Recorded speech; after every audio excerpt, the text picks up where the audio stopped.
Skratka, jaz imam dve kratki pripombi. Prva zadeva strategijo upravljanja. Če pogledate, 4 doktorji ekonomskih znanosti so delali na strategiji.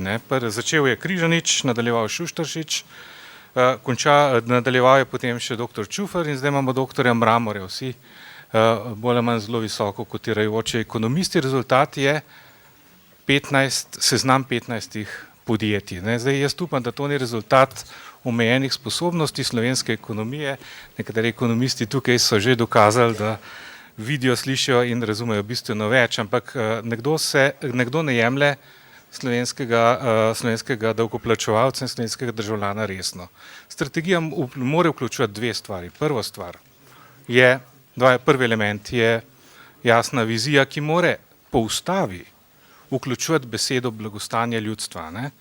Vizija ne more biti blagostanje tujega kapitala, blagostanje te druge interesne skupine, blagostanje gospodarstva samega. Vedno mora to v navezavi z blagostanjem ljudstva. Tega še nimamo, na ta stavek čakamo in jaz upam, da čez en mesec ne bomo prebrali spiska 15 podjetij, ampak da bo vizija družbe noter. In druga je seveda, kako bomo to vizijo dosegli z preverljivimi hipotezami, da če naredim eno, če privatiziram, bo to pripeljalo do blagostanja, če bom dokapitaliziral banke, da bo to pripeljalo do blagostanja. To je minimum, kar moramo pričakovati in res ne smemo več pristajati pri takih kapacitetah, teh 4 ekonomistih, ki so bili vključeni in še veliki think tanki, ki okrog tekajo, da nam postrežejo samo s spiskom 15. To je premalo, mi smo to prerasli. Druga zadeva bi pa rad opozoril na samo besedno zvezo, ki je ušla tudi nekaterim v tej sobi, ko so bili na oblasti, in sicer, da se država ne sme vpletati v delovanje holdinga, ker je holding samostojen. To naj bi pa izhajalo iz načel OECD-ja. OECD v svojem drugem poglavju načel o upravljanju zelo jasno govori, da mora imeti delničarji odločilen vpliv in da mora vsaka država narediti vse, kar je mogoče, da maksimizira vpliv lastnika na menedžment. Zdaj, vlada, začel se to z Pahorjem, zasledil sem Bratuškovo, o Janši ne bom govoril, ker ga nisem poslušal, in tudi v tej vladi je že prišlo do tovrstnega argumentacije. Mi se ne smemo vpletati, to zdaj dela holding. Oprostite, to je fiduciarna odgovornost vlade do državljanov in tukaj ni nobenega popuščanja. Pa ne gre za nas. Gre za minimalna pričakovanja, ki jih OECD pričakuje od nas. Ne moramo se izgovarjati na OECD, da nam je on karkoli predpisal. Na OECD-ju nemo z tihim posmehom gledajo na nas, ko spuščamo take, ne bom rekel neumnosti, ampak izjave iz najvišjih mest. Pozivam vlado, da resno prouči, se posvetuje in odstopi od tovrstnih izrazov. Vlada mora, če že privatizira, mora voditi, mora biti vpletena in mora zagotavljati ne samo transparentnost, ampak tudi direktno povezavo lastnikov, to je državljanov, oni kot prva fronta zastopnikov in vse do vodstva in nadzornega sveta holdinga. Tukaj ni nobenega izgovora. Hvala lepa.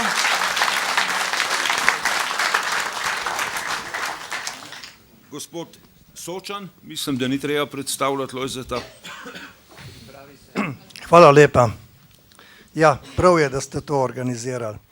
Jaz bom začel tam, kjer je Andrej Cetinski končal, da smo neurejena država. Državo bomo morali urediti, čim prej, tem boljše. Skandinavci so svoje države uredili že v 80. in predvsem v 90. letih. Nemci in Avstrijci v podobni meri v prejšnjem desetletju. Jug Evrope o tem ni naredil nič, ne da. To se pravi, tu je od korupcije, sive ekonomije, posebno sistemske korupcije, grozovito neučinkovite, škodljive birokracije in tako naprej.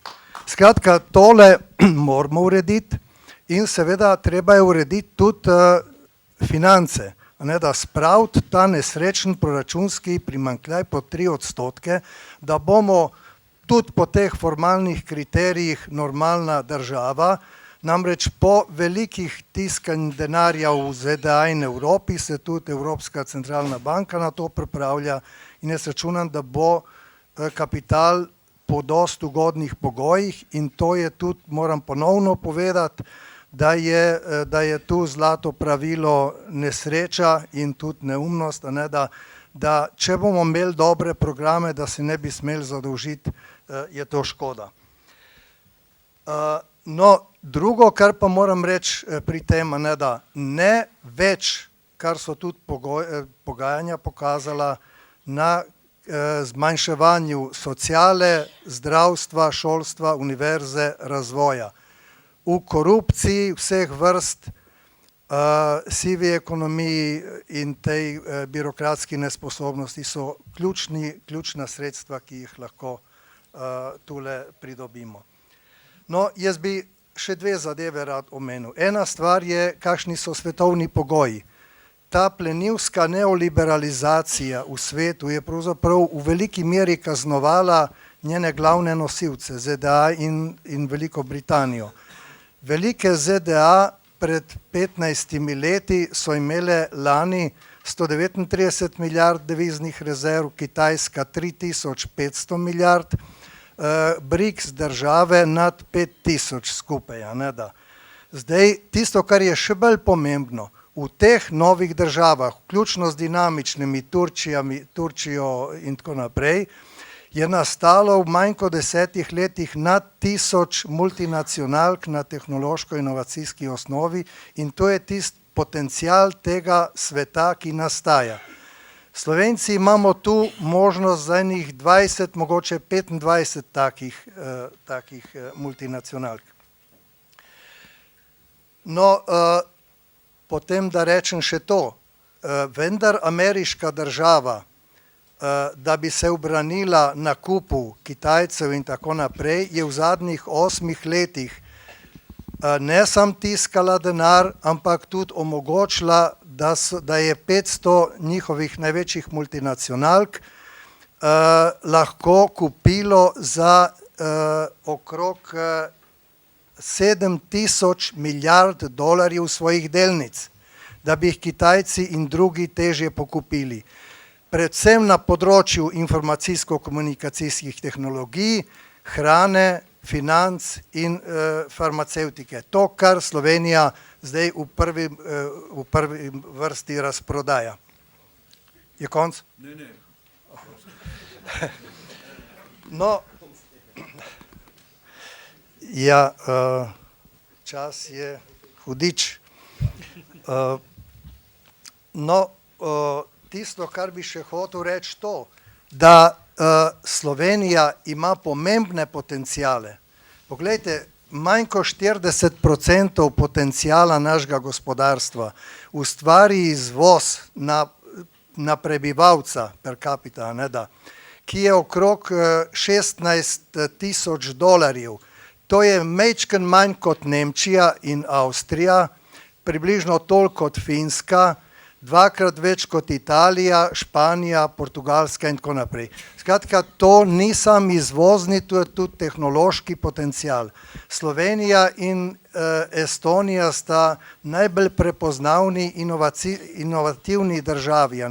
Mi imamo izjemno mlado generacijo, večkrat slišimo, da je treba novo podjetje iti ustanoviti v London, pa potem od tam priti nazaj v Slovenijo. Kaj delajo recimo že 15-20 let skandinavske banke, nacionalne banke, dajejo najmanj toliko država v te inovacijske sklade in tako naprej.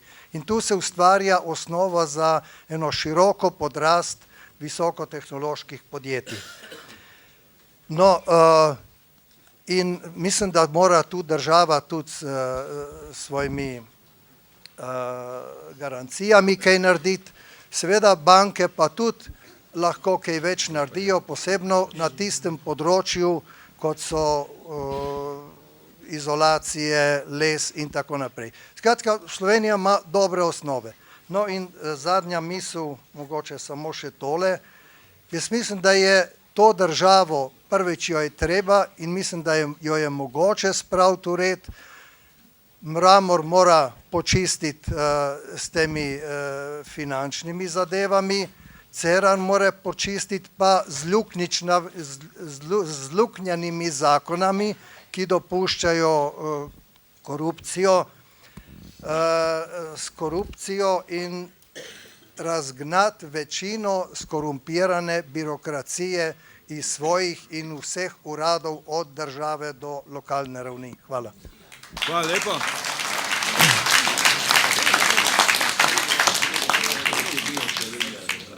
Besedo dajem gospodu dr. Matjažu Gamsu, potem pa gospodu Deželaku. Dr. Sočan, hvala za spodbudne besede. Jaz mislim, da se izmeri osvežitev, ko prideš. Hvala.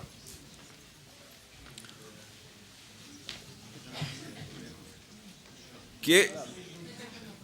Gremo dalje. Ni gospoda Gamsa, gospod Deželak.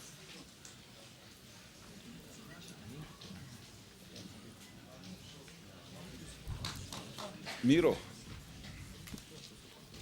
Ja, hvala lepa. Boštjan Tavčar v imenu Piratske stranke. Meni je žal, da se o problemu Telekoma, na katerega se bom osredotočil, pogovarja zgolj ekonomska in takšna in drugačna družboslovna stroka. Nič pa o tem ne reče tehnična stroka. Žal pa bi imela zelo veliko za povedati, ampak očitno res v Sloveniji se stroka skriva v nekih svojih vrtovih in se izogiba odgovornosti. Kakorkoli že, imela bi veliko za povedati predvsem na primerih prodaj in delovanja telekomov v naši bližnji soseščini. In jaz bom naštel samo nekaj takih tehničnih podatkov, pa jih bom probal tudi zelo enostavno razložiti. Recimo primer Makedonije. Ko so prodali Telekom v Makedoniji, je Makedonija imela relativno dobro razvito infrastrukturo z 20 telefonskimi centralami in razpoložljivostjo 99,999%. To pomeni, da je na dan v povprečju ste lahko pričakovali, da vam telefon ne bo deloval slabo sekundo.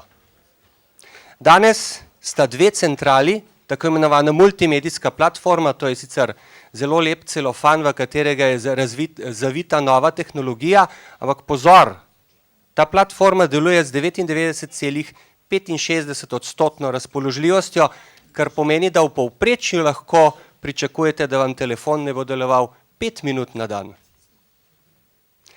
Zakaj to govorim? Govorim predvsem zato, ker telefon je tudi sredstvo za varovanje življenj. In številka 112 je številka, kamor pokličete, ko se vam nekaj zgodi. In razlika med 1 sekundo ali 5 minutami je bistvena. In kaj to pomeni v številkah, ker ekonomisti zelo radi govorijo o številkah? Vsaka minuta zakasnitve reševalnih služb je ocenjena na 1300 evrov. Zdaj pa se štejte, če predpostavimo, da je v Sloveniji 600 000 klicev na številko 112 na leto. To je eden od tehničnih podatkov, s katerim sem hotel poudariti nekaj. Res nam govorijo o modernih tehnologijah, o modernih platformah, o multimediji, ne vem o čem, vsem, vendar te moderne platforme imajo zadaj eno zanko. Predvsem so cenejše, vendar za slabšo kakovost storitve. In če hočete dobiti enako ali vsaj, ali pa celo boljšo kakovost storitve, bi verjetno plačali več. Ampak, glejte, v Makedoniji vi ne morete naročiti klasičnega telefona, tudi če bi želeli imeti tisto zgolj sekundo napake na dan v povprečju, ga ne boste dobili, ker so ukinili vse analogne sisteme, vse ISDN sisteme.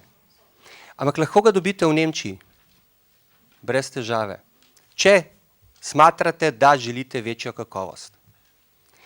To je en tak plastičen oris samo enega tehničnega detajla, jih je pa še mnogo več, če bi se spuščal na področje tako imenovane kritične infrastrukture, na področje tega, kje danes slovenska država in prek katerih vodov komunicira in ne pozabiti, Telekom Slovenije je bil svojo infrastrukturo uvrščen na seznam kritične infrastrukture.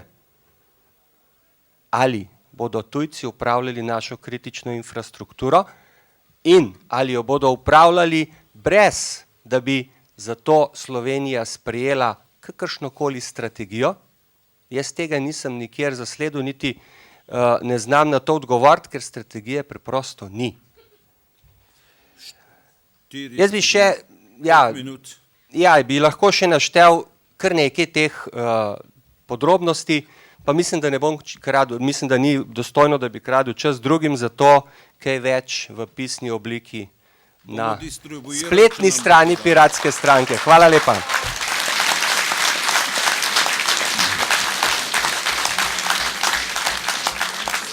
Hvala tako za dobre informacije, kot za razumevanje. Ampak kritična infrastruktura za telekomunikacije je ELAS je pač vojaška industrija bila in ima daleč največ optičnega omrežja v Republiki Sloveniji. To itak narod ne ve.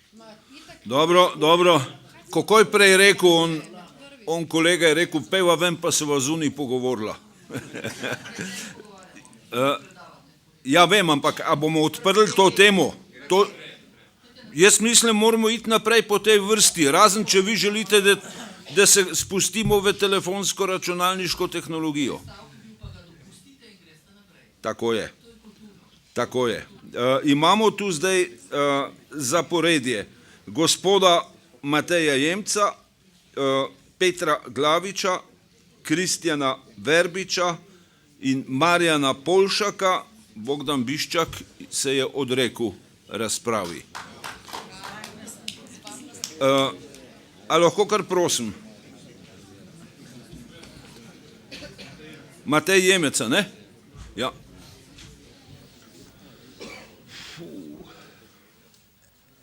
Jaz bom malo v praksi predstavil, kako izgleda to, ko se prodaja neko podjetje. Jaz sem predsednik sindikata Adria RS Tehnika, da boste imeli malo to orisan, pač kakšne kupce saj mi dobivamo.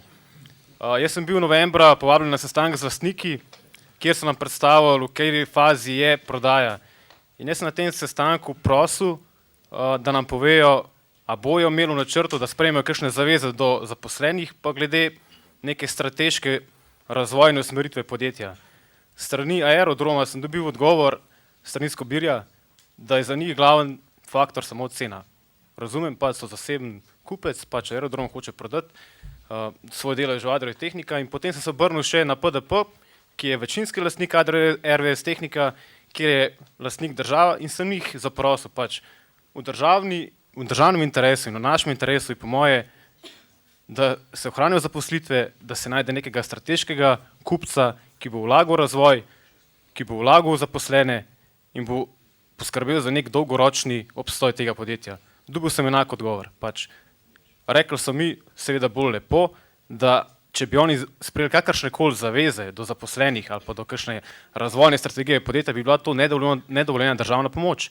Ko sem jim pokazal oziroma odgovoril, da to ni res, da pač evropske direktive dopuščajo to neke zaveze do zaposlenih in tako naprej, sem jih označil za nekega demagoga in tako naprej.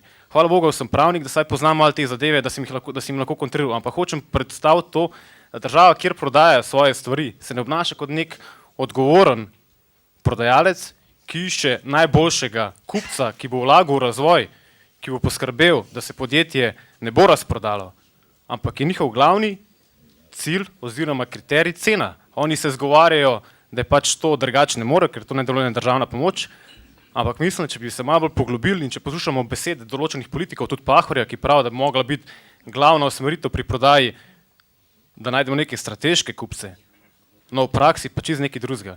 In lahko vam povem, da se to že dogaja v praksi, kar zdaj poslušamo o teoriji, da preden pride nov kupec, pa sedanja uprava naredi umazano delo in točno to se z nami dogaja. Nam grozijo, da če ne bomo popustili pri znižanju določenih pravic v kolektivni pogodbi, da bomo podjetje zavozili, da ga bomo spravili v stečaj. Torej, poslovanje prelagajo na nas, torej, če ne bomo popustili pri pravicah, da šlo v podjetje v stečaj. In to so grozni pritiski. Vabijo nas na sestanke, grozijo, da bomo zavozili podjetje, če ne zmanjšamo naših pravic in tako naprej. Tako da hočem poudariti, takšna je realnost in se zelo vesel, da se pač ta koalicija oblikovala, da imamo vsaj neki podpore v javnosti in da mogoče neke izglede, da se pač to upravljanje, kar se zdaj dogaja, pač torej, da država prodaja samo po kriteriju cene, da se to spremeni. In upam, da bo ta okrogla miza oziroma javna tribuna nadaljevanje nekih resnejših pritiskov, torej na vlado in posredno na te upravljalce, ki to prodajajo, da nam na en način pomagajo, ker mi smo zdaj prepuščeni temu, podatkov nimamo, a bomo res spravili podjetje v stečaj, če nam bomo popustili ali ne. Podatki so taki in drugačni in še to bi podaril. Malo po pogovoru z lastniki je bil v Dnevniku objavljen članek, kjer so nas napadli, da nočemo hoditi na sestanke, čeprav to ni res, da vidimo sam lastni interes. Hoče reči, kako deluje ta povezava politika in članek. In ko sem jaz zahteval odgovor, kjer bi pač popravil te napačne oziroma lepo rečeno napačne, po proizvojem pa lažnive navedbe, so mi zelo lepo pojasnili, da to ni mogoče, da uporabili so vse argumente, zakaj tega odgovora noče objaviti. Tako da tukaj smo mogli poslušati še drugih prejemov, ampak taka je realnost. Pač napadajo te prek medijev, nočejo ti upoštevati. Tako da nakratko, kako pač trenutno saj v Adriu RS Tehnika, kjer tudi po pisanju medijev gre za zelo sporne kupce, ne moramo v bistvu mi zaenkrat nič narediti, če nam pač dobili neke širše medijske podpore oziroma strokovne javnosti. To zaenkrat. Hvala lepa.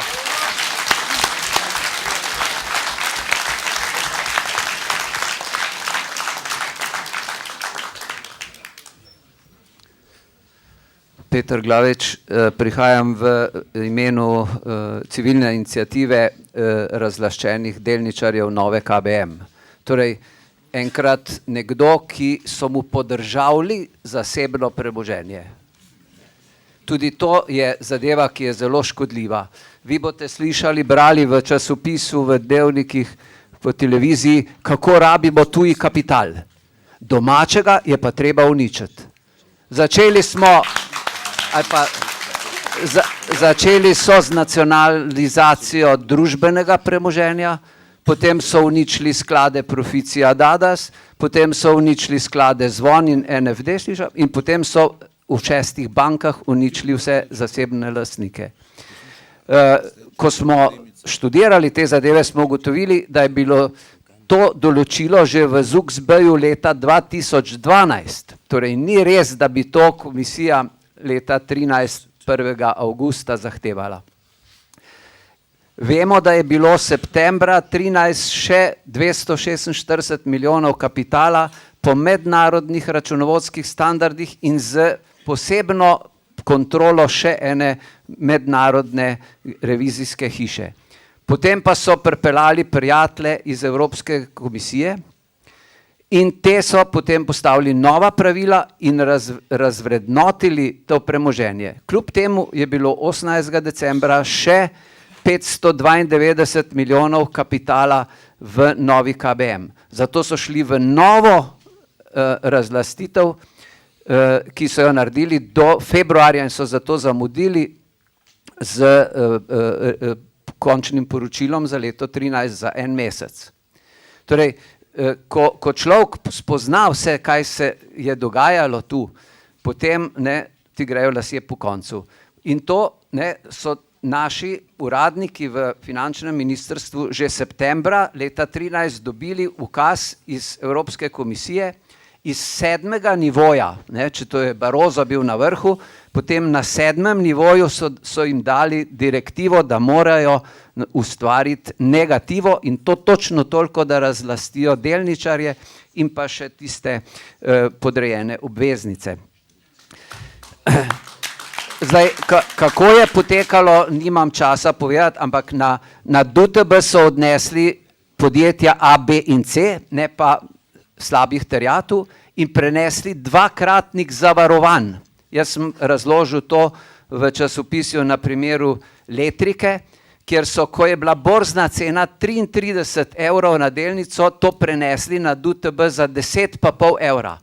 Junija so prodali te delnice po 67 evrov in seveda oškodovani so bili tisti, ki je bil lastnik, to je borzna hiša, celjska borzna hiša v stečaju, banka in te delničari tu okrog. Zdaj, ko so nekukar navidezno dali še okrog 1,2 milijarde sredstev v banko, seveda to je večinoma z obveznicami, ampak te bo treba plačati, ne, je v banki 640 milijonov kapitala v tem trenutku, saj tako pravijo. To banko bi naj zdaj prodali za 150 milijonov. To se pravi, ni govora, da bi imeli 10 milijard, ker je to knjigovodska vrednost, ampak 2,5 milijardi samo. Vrednost banke je pa 3-kratnik knjigovodske vrednosti bila po normalnih, ne, v krizi seveda je cenej, ne, a boš v krizi prodajal. In tu jaz vidim težavo, ne. Ni problem v tem, da mi smo nekaj obljubili, pa zdaj nočemo izpolniti. Problem je v tem, da mi nočemo podariti banke. Banka je vredna 2 milijardi, za 150 milijonov pa ne more nihče zahtevati, da jo mi prodamo, ne, če smo že uničili, ne, kapital lastnih vlagateljev. Ja. Gospod Glavič, hvala lepa.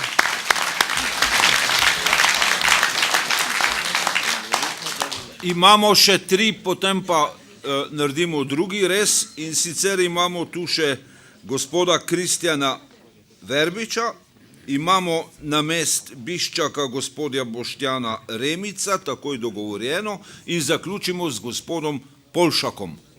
Te 3, potem pa se dogovorimo. Prosim, gospod Verbič. Hvala lepa za besedo, lepo pozdravljeni. Jaz bi kar nadaljeval, kjer je dr. Glavič zaključil. Namreč v tem konkretnem primeru sodelujemo kot tudi sicer.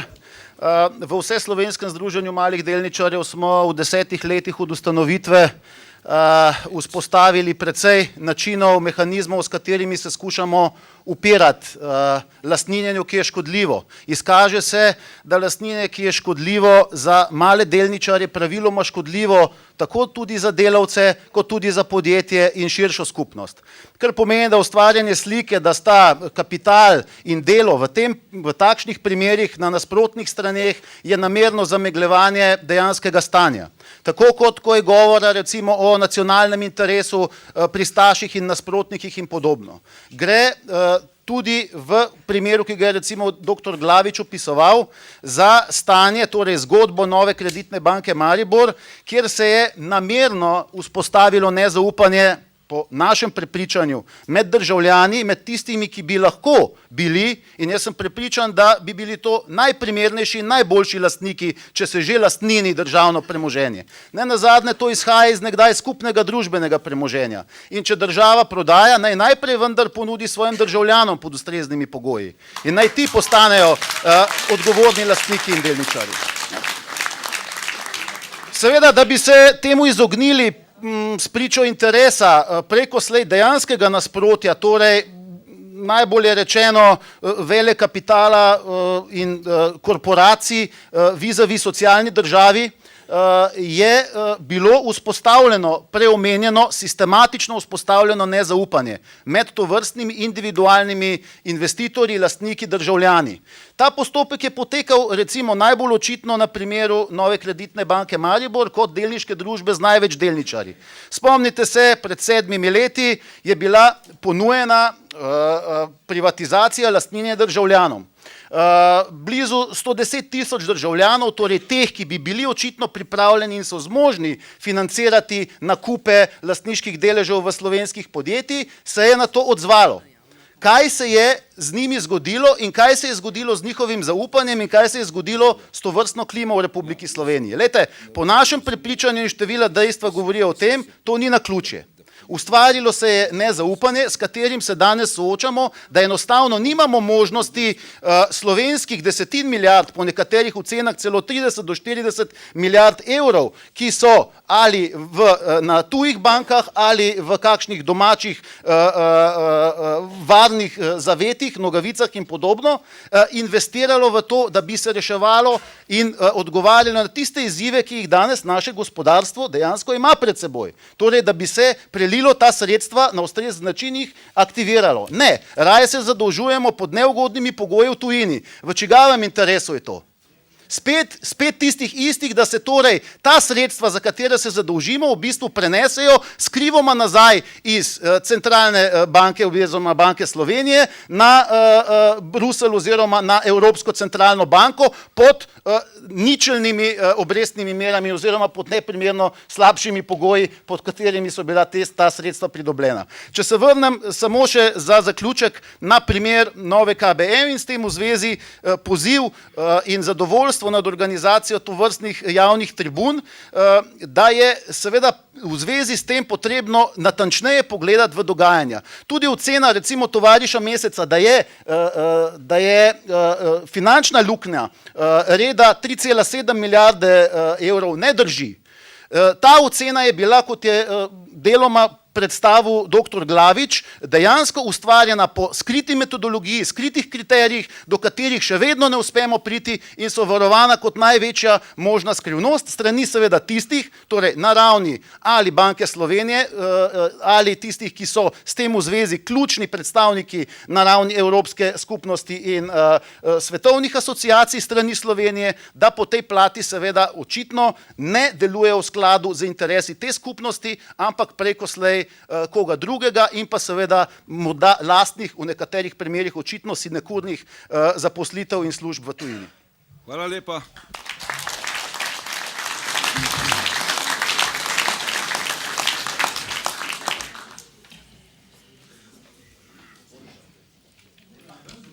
Gospod Boštjan Remic namest Biščaka in Marjan Polšak. Je gospod Remic tukaj? Hvala lepa, gremo gospodu Polšaku.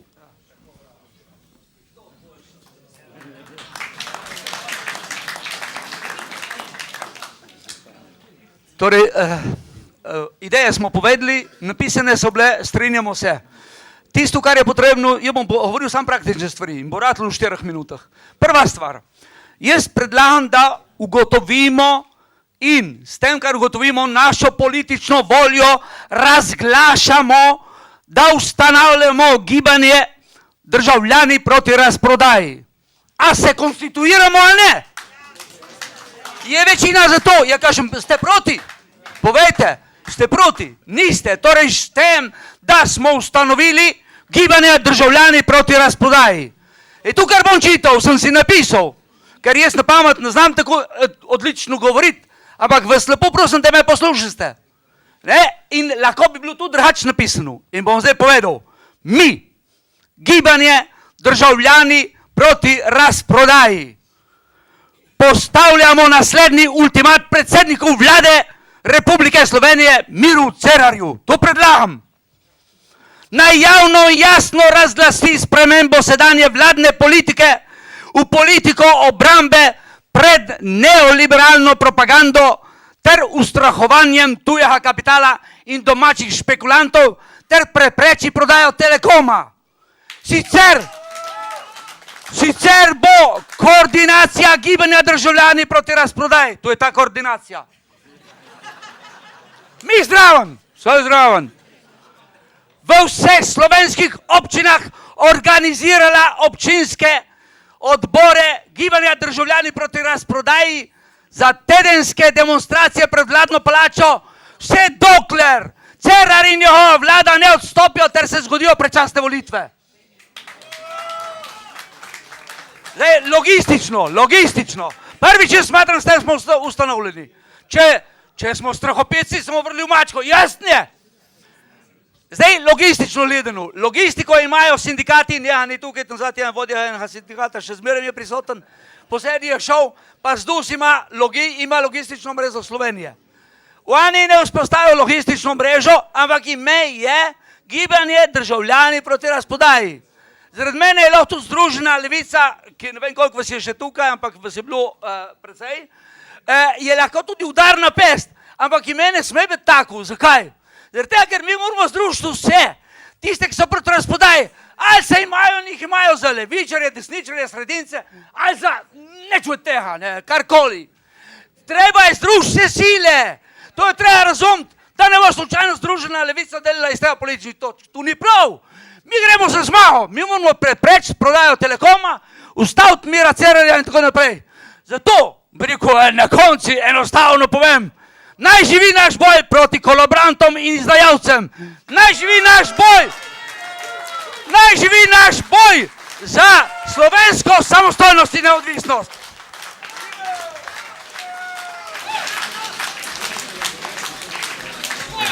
Še to, če 14 dni predlagam, vi premislite, k ste koordinacija, vi ste prihtni, 21. v 4 popoldne, da grejo tudi tisti končajo delo, ki so tudi z periferije, ki so revolucionarni, 21. bi naredili demonstracije pred vladno palačo, predlagam, in sicer, če bo Cerar pristal na to, da ne proda Telekoma, njemu podporo, ker bo potrebna, ker teh lompov jih je še pa še, vi ste kaj delijo zdaj organizirajo gibanje proti, se pravi za razprodajo, ali pa proti njemu, če ne bo na to pristal.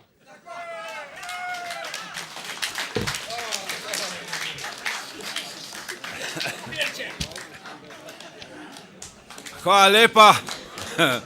Še živi revolucionarni duh med nami, pa pravijo, da smo stari. No, tu imam zdaj najprej neki obvestil. Prvo, društvo, skupina Kazenske ovadbe nas je obvestila, da je pripravila poimenski seznam z naznanilom kazenskih ovadb zoper akterje razprodaje, ki o podpisovanju in prvi izvodi so že na državnem tožilstvu. To je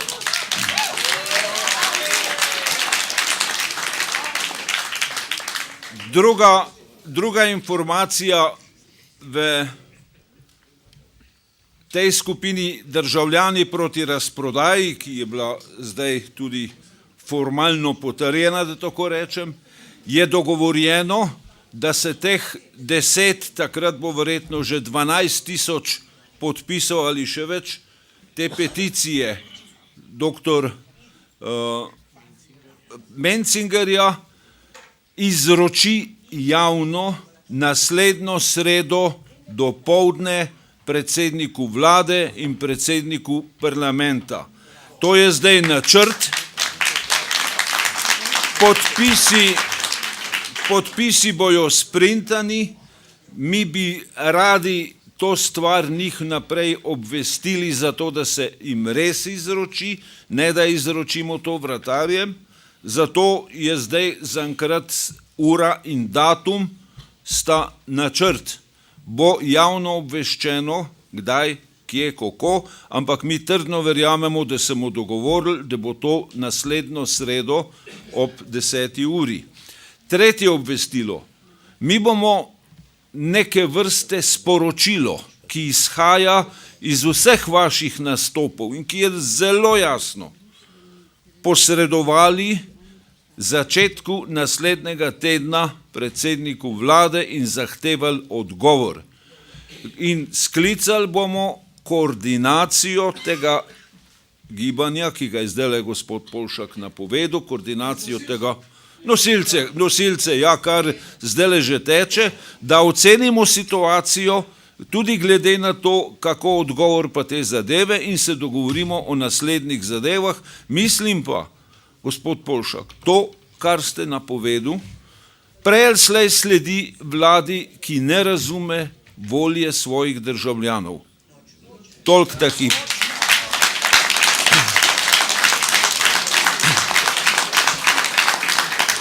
In zdaj imam jaz za vas to grdo vprašanje. Imam ne 11, ampak 12, za 12. ime sem jaz kriv prijavnic, ker sem narobe razumel zapis, in sicer je gospa Darja Piciga, ki se ukvarja z integralnim modelom razvoja, prijavlja ne samo udeležbo, ampak nastop. Skupaj z njo imam 12. Jaz se bojim. 11, sem dvakrat. Kdo je dvakrat? ZBS pa Mihelič Radmila enkrat. 11. A mi začnemo tretji krog ali ne? Kdor je za to, da začnemo, roke gor. Hvala lepa. Ne, skozi na vseh medijih naših smo in tako dalje. Gremo po spisku. Prvi Peter je Česnik, a sem prav prebral? Je tukaj. A mu lahko daste? 3 minute. Lep pozdrav. Prosim? 3 minute, ja.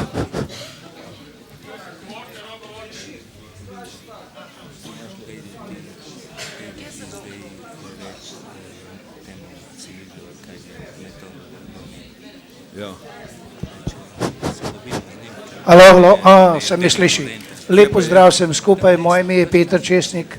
Jaz sem avstralski izseljenec, povratnik, po 40 letih dela v Avstraliji, tudi v sindikatih.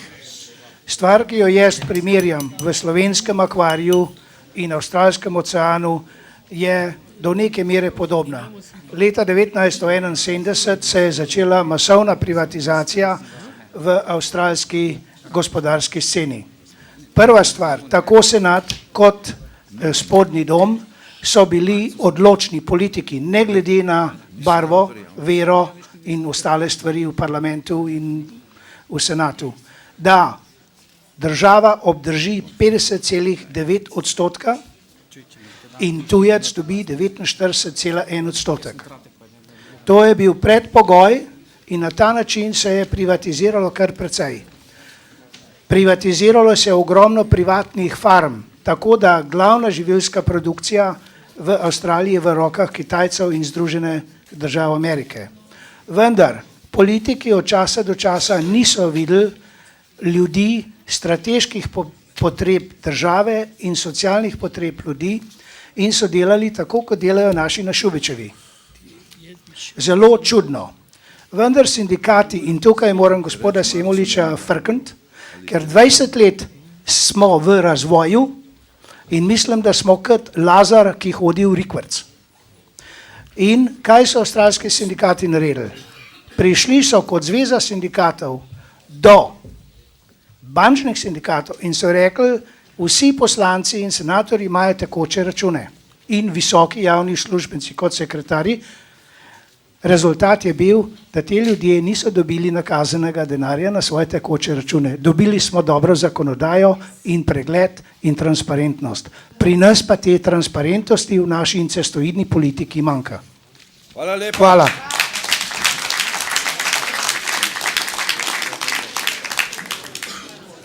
Gremo dalje. Gospod Gvido Novak, 3 minute. Gremo dalje. Gospa Mojca Žerak, a sem prav rekel? Ja, 3 minute.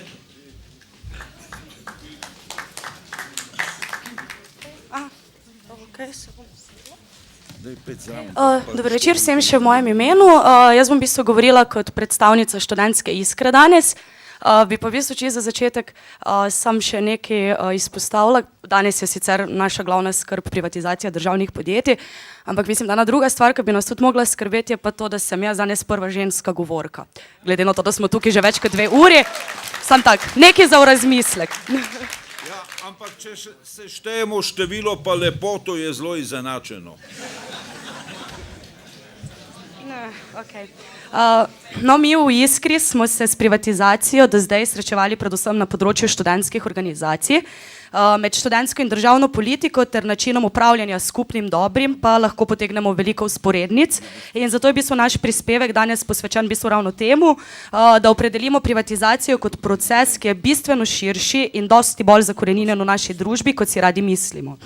Zdaj, zakaj nasprotujemo prodaji državnih podjetij zasebnim lastnikom? Najpomembnejši razlog je ta, ali pa bi vsaj moral biti ta, da se je zasebni lastnik primoran ravnati po zakonih prostega trga, ker je podvržen neusmiljeni konkurenčni tekmi z drugimi podjetji, v kateri šteje edino le profit. Trg je brezbrižen do potreb dejanskih ljudi. Če je cilj povečanje profita, so vsa sredstva upravičena. Tudi privatizacija državnih podjetij v škodo že tako ali tako oškodovane varnosti in blaginje zaposlenih delavk in delavcev. Država lahko vsaj v teoriji regulira poslovanje v delno korist zaposlenih, če je dovolj močan pritisk v to smer. Vendar se moramo zavedati, da sta državna politika in kapital pogosto v sožitju. V Iskri smo imeli veliko izkušenj s tem sožitjem ravno v študentskih organizacijah in to je ravno to opozorilo, ki ga hočemo danes posebej poudariti. Vodenje študentskih organizacij si delijo trije lobiji. To so podjetja, ki prodajajo alkoholne pijače in podobno blago, kateri glavni potrošniki so seveda študentje, potem nadebudni pospetniški podmladki ali bodoči podmladki slovenskega političnega razreda in pa seveda študentski servisi, posredovalci študentskega dela. In ti trije lobiji si bojo letos razdelili približno 3 do 3,5 milijona evrov in to samo na ljubljanski študentski organizaciji. Ta denar, podobno kot v državnih podjetjih, pridelajo študentje in študentke z delom preko študentske napotnice. Gre za denar, stavbe, organizacije, infrastrukturo, ki so jih študentje in študentke financirali in še vedno jih financiramo z lastnim delom, a nad upravljanjem in razporejanjem da nimamo nobenega vpliva in iz te nemoči vzajemno črpata tako kapital kot državna politika. V imenu študentov se pogajata z vlado o pogojih organiziranja njihovega študija, bivanja in dela in poleg tega še neposredno organizirata njihova družbena življenja. 3 minute. Ja, zaključujem, bom. V glavnem, kakorkoli.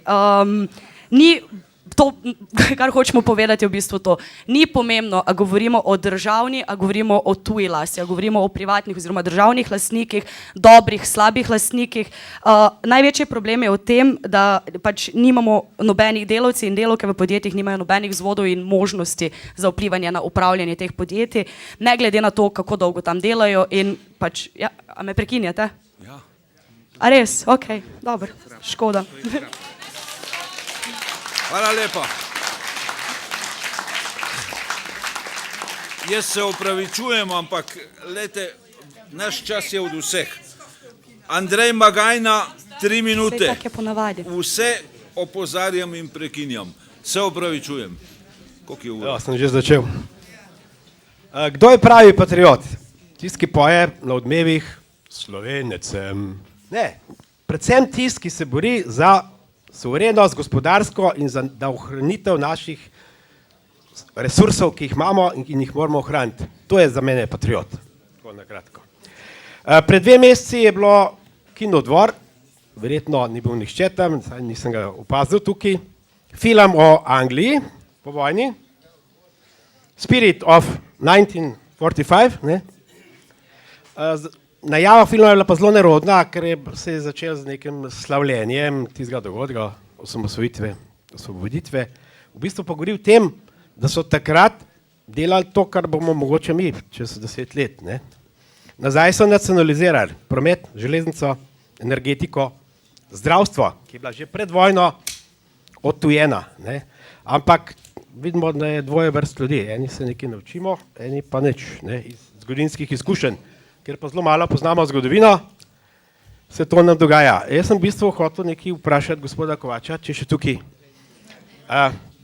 Namreč ob vsej teh doktorjih ekonomije, profesorjih, pogrešam, gospod Kovač je rekel, nimamo podatkov, kriterijev, parametrov in tako naprej. Ja, vendar, mi imamo idealne vzorce, že danes je bilo slišati.